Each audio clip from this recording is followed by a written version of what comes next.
Okay, guys. Last night I saw a movie, a kids movie, Return to Oz. Now, I, honest to God, don't know what I watched. I know it was a sequel to Wizard of Oz, and I know... Okay, you know the movie Sam Raimi made, Oz the Great and Powerful, which I actually kind of enjoyed that movie. And I enjoyed this movie, too. I'm just gonna be honest. I enjoyed this movie. I'm not gonna... Don't get me wrong. I enjoyed it. But this felt more like a Sam Raimi Wizard of Oz movie than even his own Wizard of Oz movie did. This was very much a fucking Sam Raimi movie than anything else. This movie is fucking creepy. It's insane. It is Evil Dead meets Oz. Like, oh my god. I watched this movie last night, and almost every fucking moment of this movie, after like the first probably, I'd like to say 7, maybe to 10 minutes, when she's in the fucking psych ward, everything becomes a horror movie. Like, she's about to get electric shock therapy because she keeps talking about Oz. I think it's like 6 months after the fact that the tornado happened and everything. It's like 6 months after the events of Oz, the Wizard of Oz. And people are treating her like she's crazy. She's talking about the ruby slippers, the scarecrow, the tin man, the wolf, the werewolf, the lion. Like, there's just so much shit that she's talking about with Oz. And, a a girl, will do. And she's being taken to a psych ward to get electric shock therapy. I was blown away by that. I was like, oh wow, I did not expect the Wizard of Oz to go down this route. I'm kind of enjoying it though. Like, this is a pretty damn dark turn. And don't get me wrong, the original Wizard of Oz had some dark moments, but this movie makes the normal dark moments in the first Wizard of Oz movie look like child's play. Okay, when she gets to Oz, she comes across these creatures called the Wheelers, and they're rolling around. They're creepy, when they're rolling around on like these fucking, like all fours, just like skating around and stuff through the Emerald City that's abandoned, by the way, and everybody who lived in Emerald City are all statues now and have had their heads removed, or quite a few of them did. And that we'll get to that, where that leads into later. But yeah, these Wheelers are chasing them around, and you know what? I actually like the characters that she runs into in this movie, like TikTok. She runs into a character called TikTok, Jack Pumpkinhead,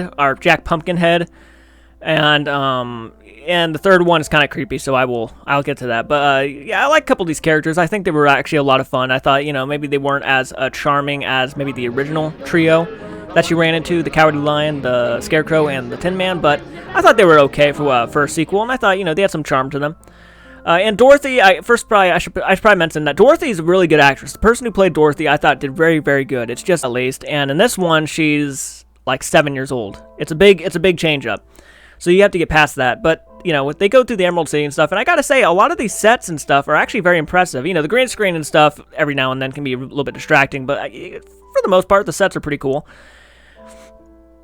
The characters really don't look nothing like they used to. The lion in this movie actually looks like a legitimate lion. The Tin Man actually looks like a legitimate, they kind of both look like Tin Men. But the Scarecrow is probably the scariest of them all. I don't know what the fuck they were thinking when they made the Scarecrow, but he doesn't really show up until, like, literally the last 20 minutes of the movie. You only get to see glimpses of the Cowardly Lion and the Tin Man, so anybody who was in the original film are not in this movie, really, at all. Like, at all. So you have to kind of accept that, too. Dorothy's really the only one who's in this, and Toto's not with her this time. Instead, it's actually a talking chicken, which, okay, why not? I don't know why the chicken can talk, but Toto didn't in the first movie, so there's a kind of like a plot, plot hole, but it is what it is. And there's the new villain, who I thought was a very, very interesting villain. He was effective. I'll give him that. He was effective. Silly kind of, I think they were trying to be reminiscent of the Wicked Witch of the West in the first film, when, it was water that killed the Wicked Witch. Someone this evil gets taken out by a bucket of water. That's crazy. And they kind of tried to do the same thing with this one, and it works. I mean, it's fine. I get it. I know why they did it, but at the same time, it's like, oh, that's kind of held back. But, he can't have eggs, or he can't be around the chicken, because if she lays an egg, it's poison to gnomes, and he is called the Gnome King. So there is that. This movie's creepy.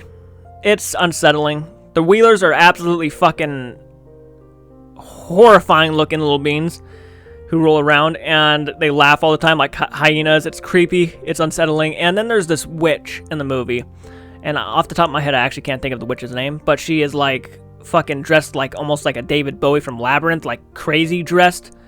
And yeah, she removes her own head. She has like a bunch of heads that were taken from the fucking citizens of Emerald City, and she kind of wears them like you would put on shoes. Like, oh, should I wear this pair of shoes today, or should I wear this pair of shoes today? And she's kind of like taking off her head and replacing them with fucking corpses' heads. It's creepy. It's unsettling, it's weird, and it's unnatural. And it kind of worked, in my opinion. It was weird, but I liked it. So we get past that scene. We get past this whole arc with the witch and everything, the Wheelers and how they work for her and everything. She wants to use Dorothy's head as a new head now, so she locks her up in like the tower so she would age a little bit more before she tries to use her head. Yeah. And they realize that she has a fucking powder that brings things to life. So they went and stole the powder, and when she steals the powder and she takes it from this, like, she knocks something over next to a head, and the head starts screaming and starts yelling out Dorothy Gale and stuff. And all the head starts screaming at her.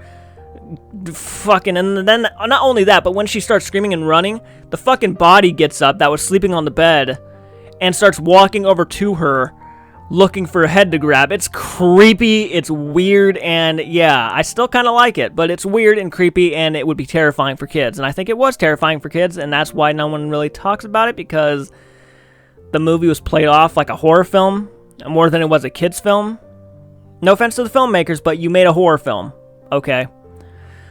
So now they are off. Well, first off, they actually get a bunch of parts, different parts from, like, the fucking mansion that they're in, and they start putting together a fucking dragon out of, like, a fucking moose's head. That's not really a moose head, but I can't remember what the creature's name is. They take the head and they put it on in front of, like, the front of this couch, and they tie, like, 2 couches together, tie some plants for the wings, and then they put the powder all over it and say a magic spell, and the fucking thing comes to life. Okay, now that is fucking bizarre, because now there's a dead head that is talking, and it's attached to a bunch of furniture. And I know that was supposed to be charming, but in real life, it's actually a little bit unnerving, and it's a little bit weird. A big leap from The Wizard of Oz, I think. So then they fly this thing all the way to the Gnome Mountain, and they meet the Gnome King, who is a very interesting villain. He's not really built up greatly or nothing. He's just the Gnome King. Like, oh, you've not heard about the Gnome King and stuff, so they're, you know. But they kind of go to the Gnome King, and he seems like kind of a half asshole and a half decent person, but then he tries to fucking, like, there's actually a moment where he actually tries to comfort Dorothy. Obviously, it was a fake comfort, but he was trying to comfort her because she was starting to cry and everything, and you actually thought he was going to have a moment of sympathy, but then it turns around, he was actually just wanting to play a game with her, and the game actually turns out to be a game where if you fail, you get turned to stone, or into an artifact. Yeah, and they use like a claymation type of thing, or like, yeah, a claymation to kind of move the mouths on the rocks. Like they kind of take a face and put it on a rock, and then they move it, and then he goes back under the ground and talks to the Gnome King and stuff, and it's a little weird. So the Gnome King is practically a big claymation monster at first, but then they have like these really weird close-up shots of his eyes, and the more people who guess wrong during his little game, the more you guess wrong, and the more people who turn into artifacts, the more he becomes a human, so his eyes start becoming more realistic and more human-like. Yeah, through all the stone, and it's just fucking weird. And yeah, the movie kind of turns into, again, a horror movie, because then after the fact that Dorothy discovers, you know, the game was actually if you actually picked the right artifact, and if the artifact was actually the Scarecrow, they win the game. And most of the people, you know, until Dorothy, of course, you know, become artifacts because they were guessing wrong and could not find the Scarecrow. She finds the Scarecrow, of course, and when she does, the Gnome King decides to get pissed off and tries to kill them all. And he, like, picks up the fucking body of the sofa and, like, drops it in his mouth and eats it, and they rip the head off the fucking sofa, and that was like, wow. Yeah, and then he's about to fucking do the same thing to the Scarecrow, but the Scarecrow actually was protecting the chicken and had the chicken inside its head, so when the top falls off the pumpkin, the chicken lays an egg, and it falls down the monster's mouth as he's holding him up above the mouth.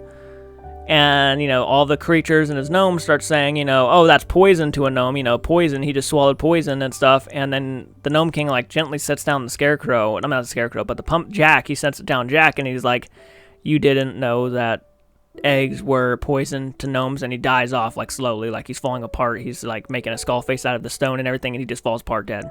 She gets the ruby slippers. She wishes them all back to the Emerald City, and then the girl from the beginning who actually helps break her out of the mental asylum actually was a girl who was trapped inside the Emerald City but couldn't leave due to the witch, and she sends Dorothy home.